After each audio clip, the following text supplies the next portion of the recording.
Muchísimas gracias, señoras y señores, por sintonizarnos de nuevo aquí en su espacio ¿Con quién hablamos? Y hoy vamos a hablar con un escritor que ha ejercido y que ha escrito cuentos, novelas, ensayos, pero que su profesión original no ha sido precisamente ser escritor, sino que fue o es, porque no deja de serlo, agrónomo.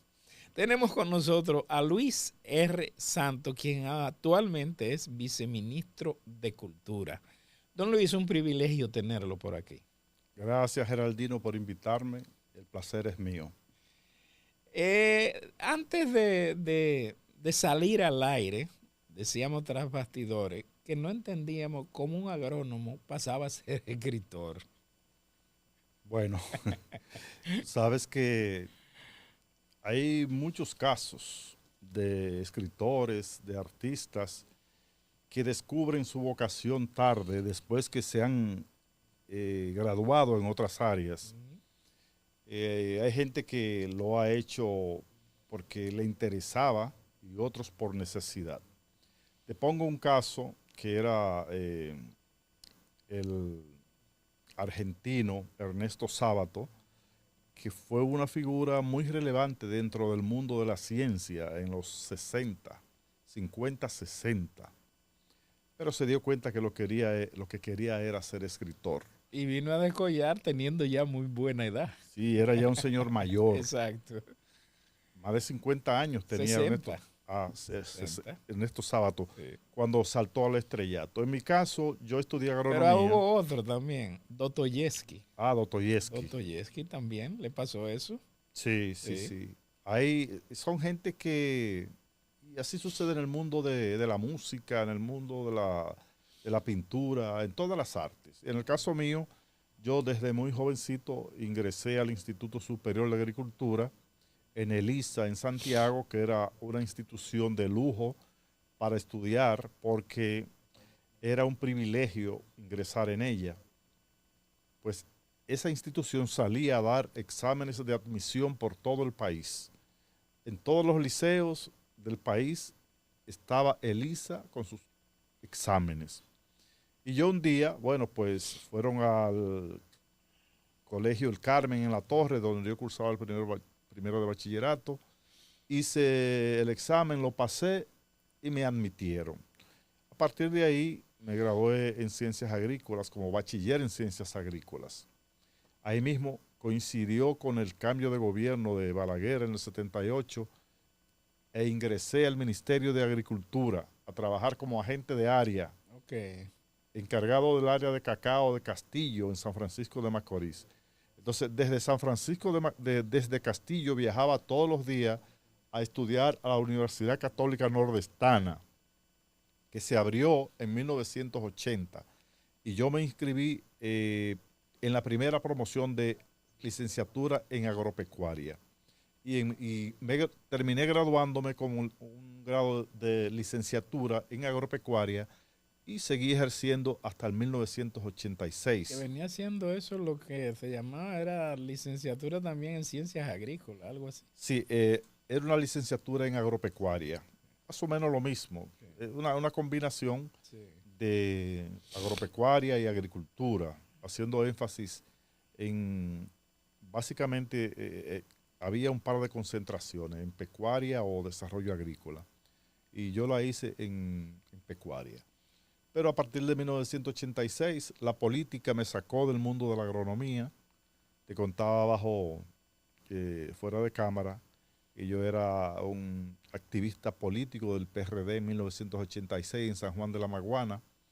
Y cuando el PRD pierde las elecciones en 1986, que todavía se está discutiendo si la perdió o la ganó, o si se la dieron a Balaguer. Yo lo que sé es que a partir de ahí los agrónomos del PRD nos quedamos casi todos desempleados. Hubo una gran fuga de agrónomos hacia Estados Unidos en esa época. Yo me quedé en mi campo leyendo, vagando, leyendo. Entonces de ahí nació la necesidad de escribir. Después de mucho leer, entonces me surgió la necesidad de escribir. porque primero tú tienes que ser un lector para poder ser escritor.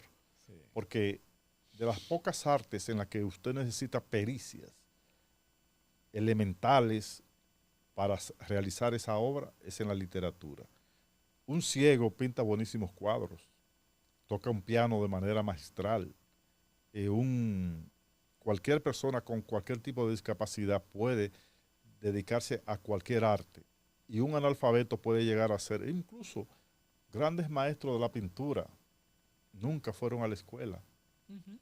Pero para tú ser escritor, tú tienes que saber leer y escribir bien, saber manejar el instrumento de la escritura, que es la lengua, que es lo principal con lo que trabaja el escritor. Claro, claro. Y entonces, Luis,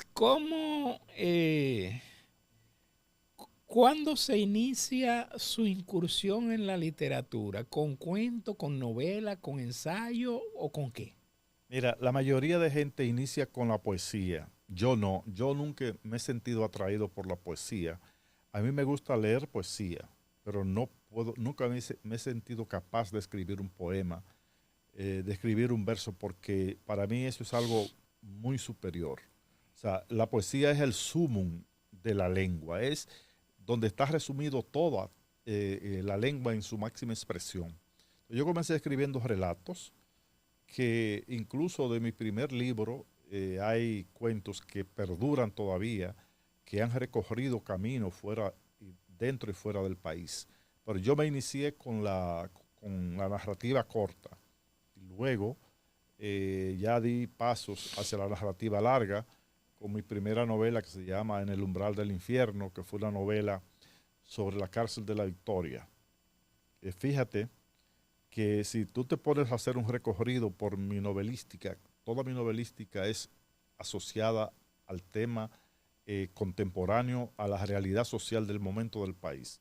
En aquella época la cárcel de la Victoria era un gran escándalo. Sí.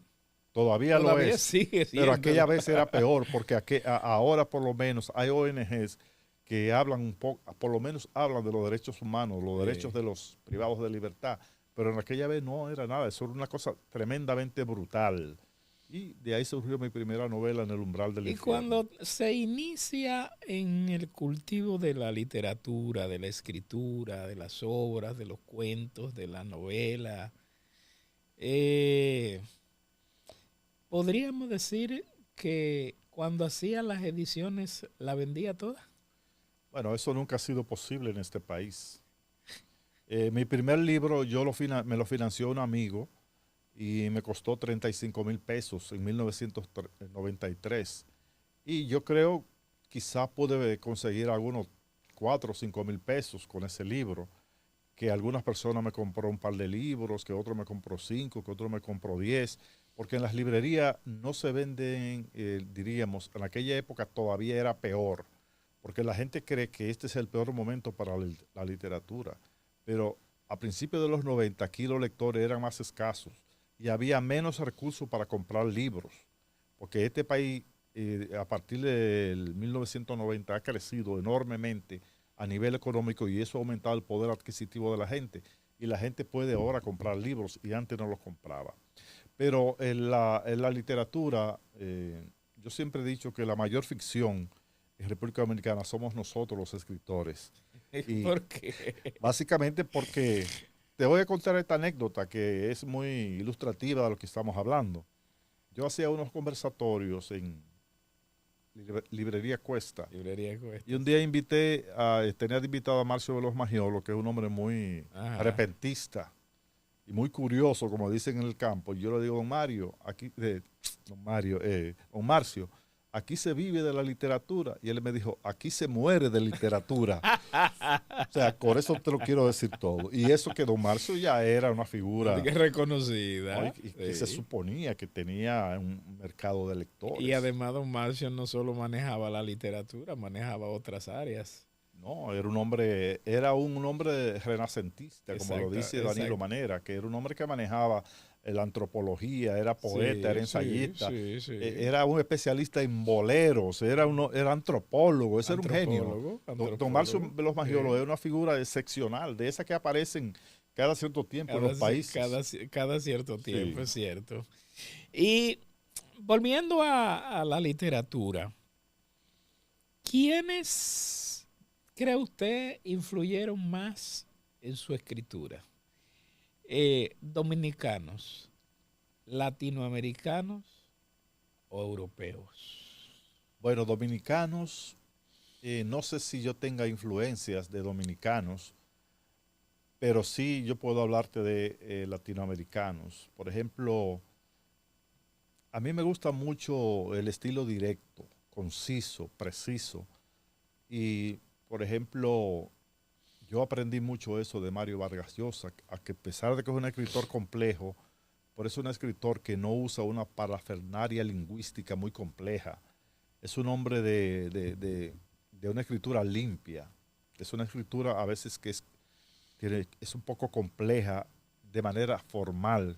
Cuando hablamos Aunque usted lo dice que es una escritura limpia, cuando usted lee La ciudad y los perros o cuando lee Rayuela, usted se da cuenta, la Rayuela que no es de él, sí, pero La ciudad y los perros y Rayuela, usted se da cuenta que son dos historias, son dos obras en donde no se va tan directo a un tema.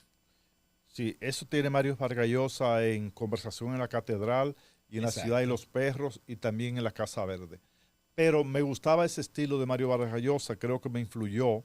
Luego, al escritor que yo siempre he envidiado, que cuando lo leo me da vergüenza lo que yo escribo, es Juan Carlos Onetti. Juan Carlos Onetti. Porque Juan Carlos Onetti es una figura, es un escritor que tú no lo puedes encasillar, porque es sencillamente genial, es brillante. Y no lo digo yo, que soy un discípulo de suyo, sino lo dicen sus contemporáneos.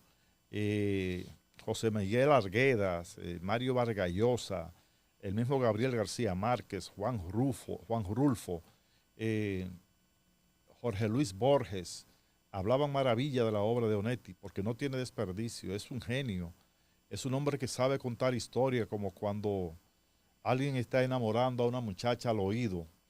Pero me da la impresión también de eso que usted habla de Onetti, que eso también pasó y pasa con esos grandes escritores que han levantado la bandera a lo más alto, a pesar de las pocas obras que tiene de Juan Rulfo.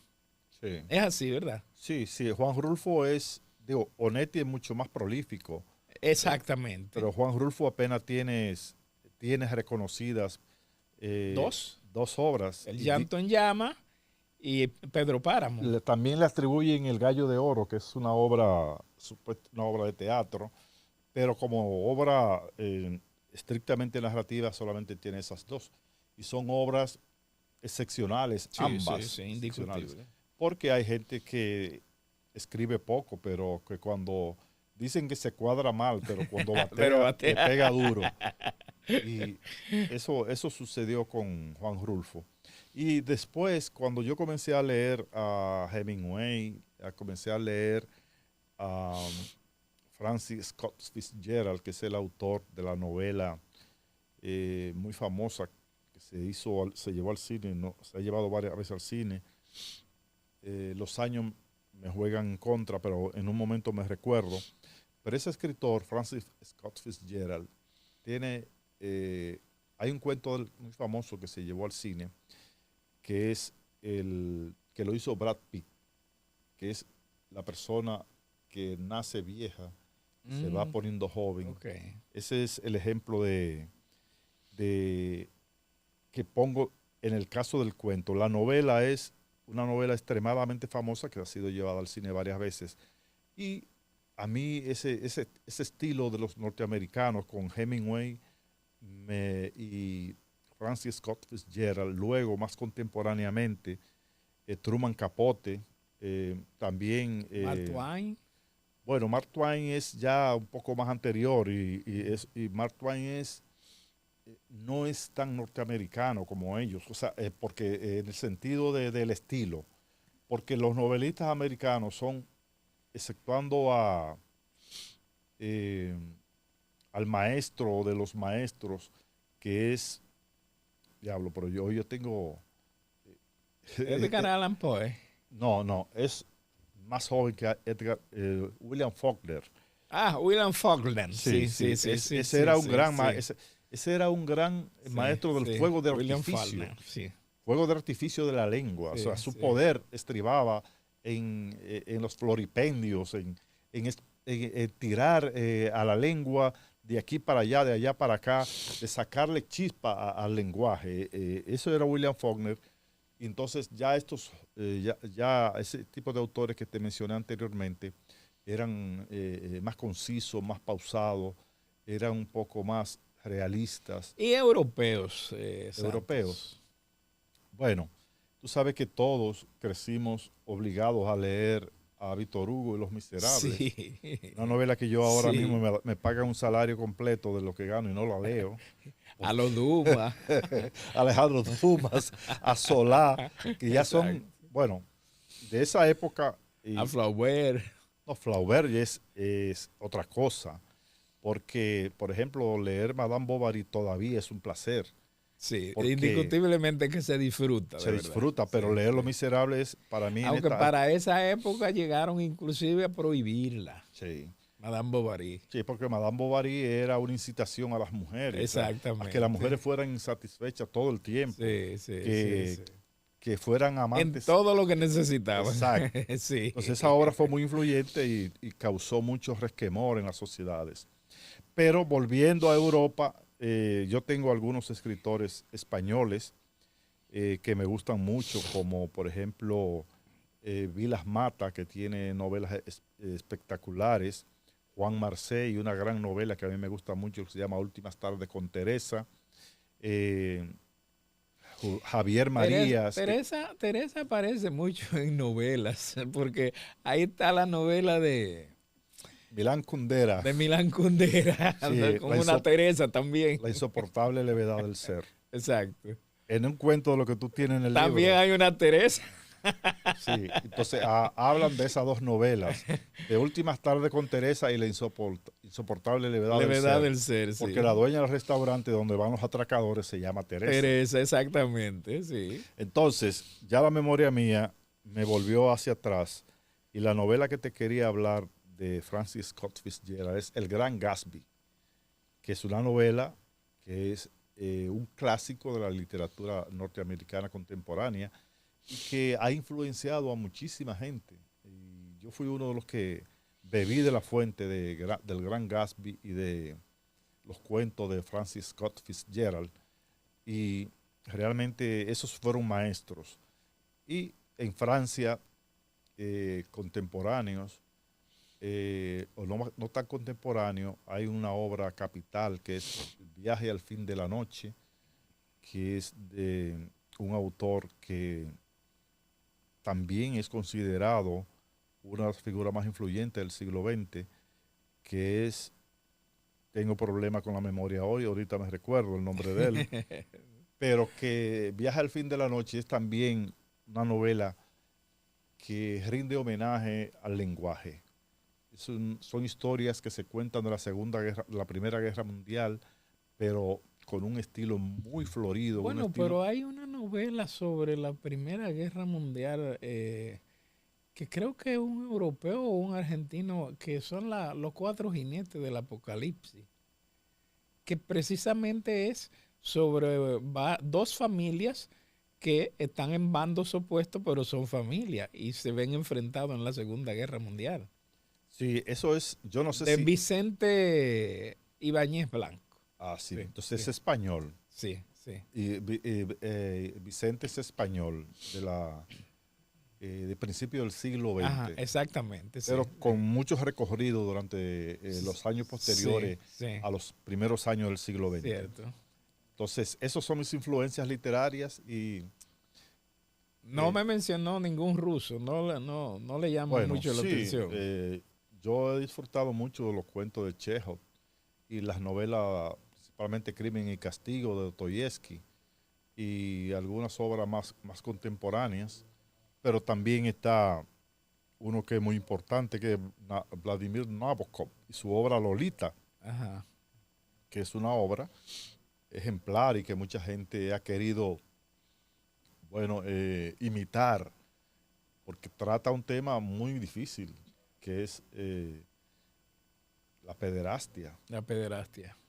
Cuando tú trabajas ese tema, tú tienes que ser muy buen escritor para no caer Para en que lo, no te acusen. sino, y no caer en la vulgaridad Exacto. y en las violaciones flagrantes de las leyes, porque es un tema bastante complejo y él lo hizo con gran maestría. Entonces, la influencia de los escritores se va formando al paso del tiempo. Hay algunos que a ti te impactan, te gustan, pero las influencias se van acumulando a medida que van sucediendo las lecturas. De cada escritor importante a ti te queda algo en la cabeza y de manera inconsciente incluso lo saca a flote. Sí, eso es así. ¿Tiene, qué idea tiene o qué criterio o qué información tiene usted sobre los niveles de lectura que tenemos en República Dominicana? Bueno, los niveles de lectura en República Dominicana ahora son mejores que nunca, a pesar de que tenemos muy bajos niveles de lectoría. Hay una contradicción, es cierto, hay una paradoja. Son muy bajos los niveles de lectoría, pero es la época en que más se lee. ¿Por qué? Porque lo que te hablé, el poder adquisitivo de los jóvenes, aquí hay muchos jóvenes leyendo libros básicamente sagas, muchos libros leyendo novelas como Los Miserables, leyendo mucha poesía, leyendo mucha filosofía. Y, por ejemplo, yo estuve en educación como director de cultura y impulsé un programa que se llama Dominicana Lee y me di cuenta de que hay mucho interés por la lectura. Lo que han faltado son los programas oficiales, esencialmente en la educación, para promover la lectura y que los jóvenes y los niños tengan acceso a los libros. Porque aquí algunos funcionarios públicos y algunos estrategas, eh, en términos educativos, han querido vender la idea de que todo se resuelve a través de lo digital. El problema de República Dominicana no es de mecanismo de lectura, sino de hábito. Yo leo ahora mucho más poesía y filosofía que nunca. ¿Por qué? Porque yo soy un lector, yo tengo un celular y tú sabes que hay un Dios que se llama algoritmo, que te persigue, que sabe todo tuyo. Sí, sí. Cada vez que tú abres tu celular y tú ves lo que sea, ya te tiene chequeado el algoritmo y te va a mandar de nuevo lo mismo que tuviste. Fíjate, eso es así. Sí, La gente cree que eso es casual. Eso es que el algoritmo está dando el seguimiento a lo que tú sí, usas sí, ahí. sí. Entonces, cuando yo leo un poema, ya al otro día, cuando vuelvo y entro a Facebook, yo tengo 5 o 6 poemas que me ha mandado el Dios, algoritmo. Y lo mismo con la filosofía, que me manda muchas cosas de filosofía, porque yo estoy en esa onda. Entonces, yo me ahorro dinero, no tengo que comprar libros, pero además refresco la memoria con temas sobre los filósofos de la antigüedad, sobre los filósofos contemporáneos, con lo que se está debatiendo hoy en el mundo. Y eso es porque yo soy un lector, porque tengo un hábito. Pero el que no tiene el hábito de la lectura lo que hace es que toma el celular o la tablet o la computadora para otra cosa, para ver videos, para los videos de lo que sea ahora. Sí. Entonces, la lectura aquí necesita un gran impulso, pero estamos mejor que nunca a pesar de que los niveles como país de lectoría son bajos.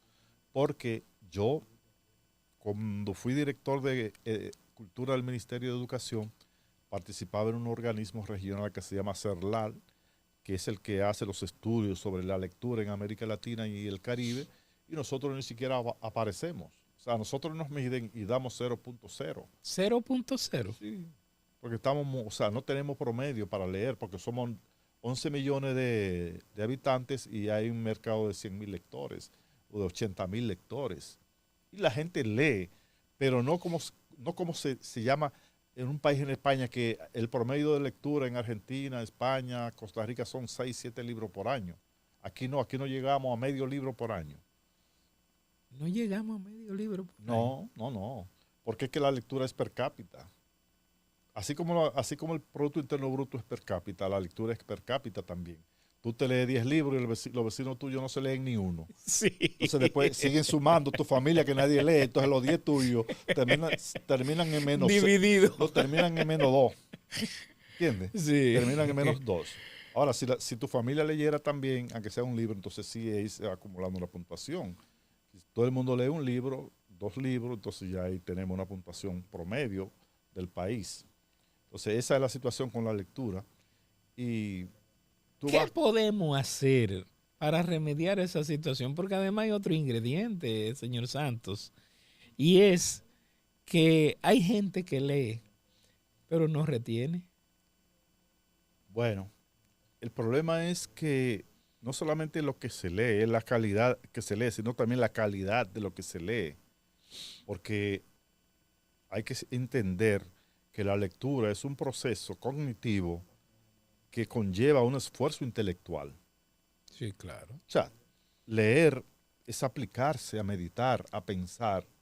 Cuando tú agarras un texto de cualquier naturaleza, ese libro tiene que mandarte a la reflexión, tiene que motivarte a ti al pensamiento. Ese libro tiene que hacerte que tú te detengas y pienses en lo que has leído. Entonces, no es tan fácil en estos tiempos donde se nos está educando básicamente para que seamos una sociedad decapitada, para que seamos una sociedad de consumidores en vez de una ciudad, de un ciudadano pensante. Si tú te pones a ver, cada vez que tú abres tu celular, tú te encuentras con un anuncio. Sí. Y eso es publicidad subliminal.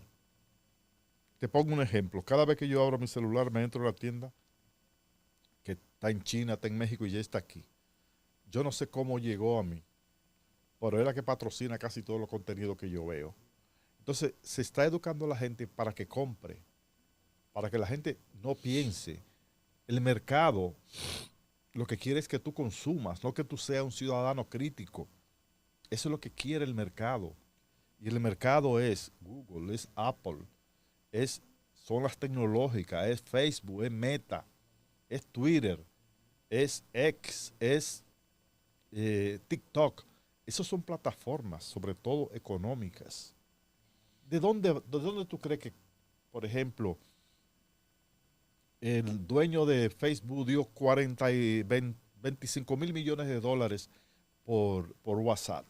¿Cuánto vale ahora WhatsApp? O sea, es negocio puro. La publicidad digital es enorme.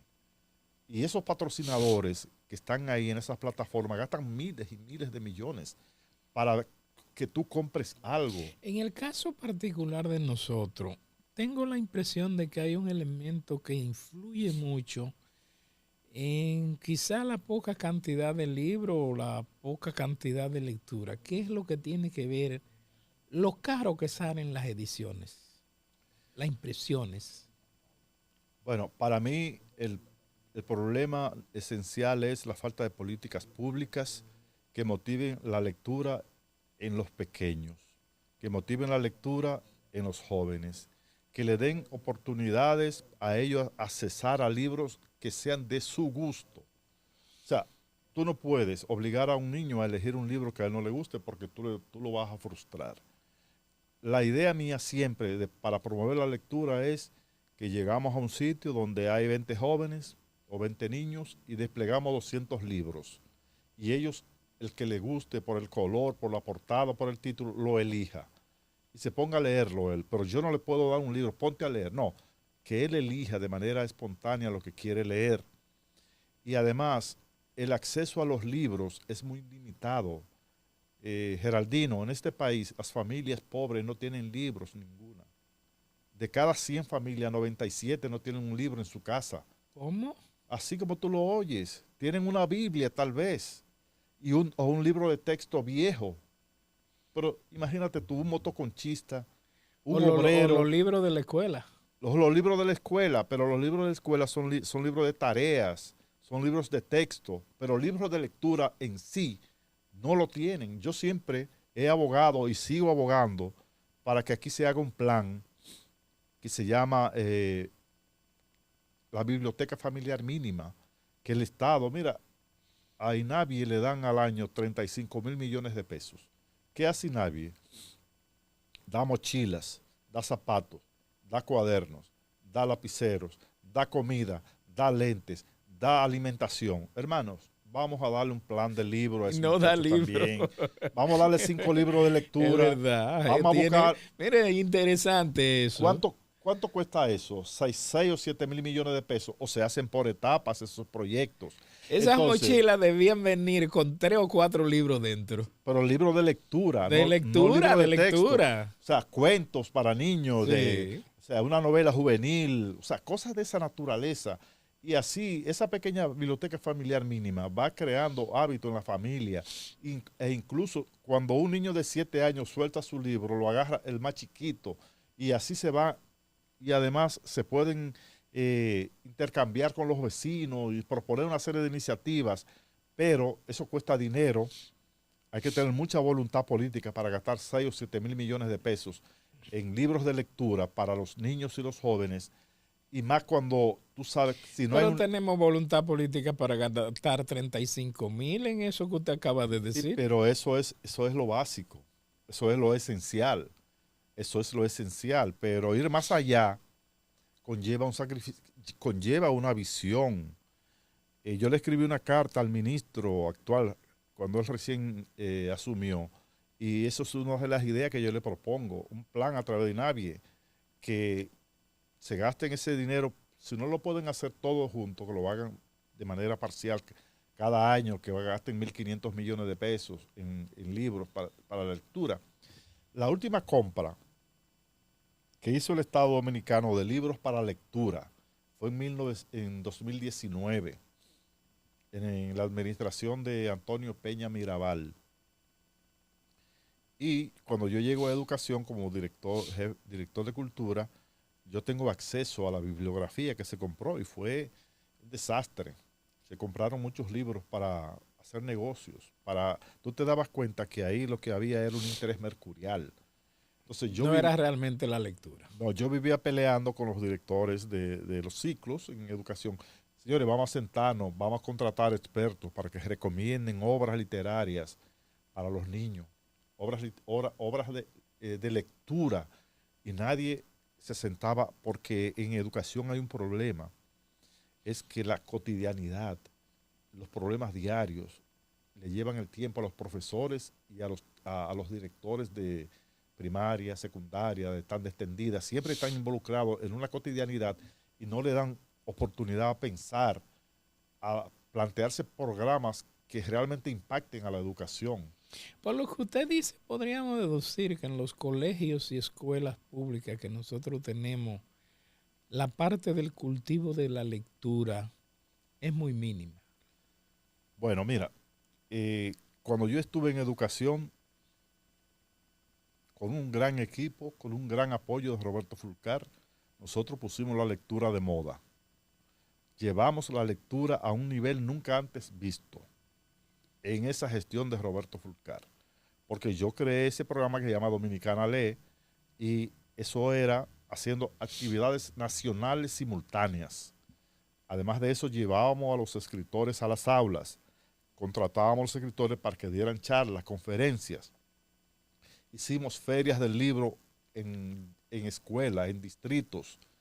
Llevábamos a los escritores a reunirse con los profesores de Santiago, de San Juan de la Maguana, de Higüey, de San Pedro, Puerto Plata, para motivarlos a la lectura, a ellos primero. Hicimos seminarios internacionales en Isfodosu.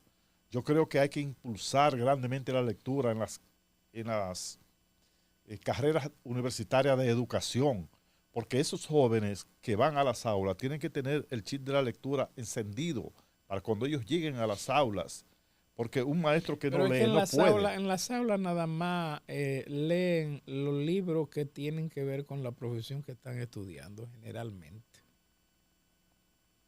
Pero por eso es que es necesario que los programas de promoción de la lectura sean lanzados, generalizados, por ejemplo, en educación y periodismo, que son claves para este país. Tiene que tener programas de fomento del libro de la lectura, porque los estudiantes que no leen, que solamente se ocupan de su área de saber, serán mediocres. El estudiante que no tiene curiosidad intelectual, que no le gusta la filosofía, la literatura, la historia, la política, la ciencia, el deporte, no servirá para gran cosa. Estos son tiempos en que la curiosidad intelectual es más fácil de satisfacer que nunca, pero tú tienes que enseñarles a los jóvenes cómo se busca, cómo se adquiere esa curiosidad intelectual. Y la lectura es un elemento esencial para tú tener una mejor ciudadanía. Y como yo te dije a ti anteriormente, aquí en el mundo se está adoctrinando a estas generaciones para que no piensen, sino para que consuman, para que sean víctimas del mercado, para que sean víctimas de las tecnológicas, que te venden todo lo que todo lo que tú no te imaginas, te venden esas compañías a ti. Y te estafan, hacen negocios turbios contigo. Te cobran cosas, dinero que no deberían Sí, así cobrarte. es. Entonces, ¿a quién tú les reclamas? Explícame. Tiene razón. Cuando te tumban con $49 por una cosa, una de esas tecnologías, ¿a quién tú les reclamas? Pero ya ese dinero está en la cuenta de ellos. Y cada día más se abultan, más se abultan, más se abultan. Es un Señor problema grave. Santos, se nos acaba el tiempo y de verdad que conversar con usted es algo sumamente interesante por todos esos datos que usted nos acaba de suministrar. Y de verdad que le agradezco que haya aceptado nuestra invitación en este espacio con quien hablamos para ilustrar a nuestros telespectadores. Gracias. Bueno, yo te doy las gracias a ti porque es bueno encontrar oportunidades para uno expresar sus ideas y para hacer llamamientos, para hacer llamados, como el que hice nuevamente al Ministerio de Educación, a INAVI, que se pongan en eso, que hagan ese programa de biblioteca familiar mínima para que cada niño dominicano llegue a su casa con 3 o 4 libros y van haciendo así una pequeña biblioteca familiar y eso va a impactar de manera muy positiva la educación, porque la lectura es esencial para mejorar la calidad de la educación.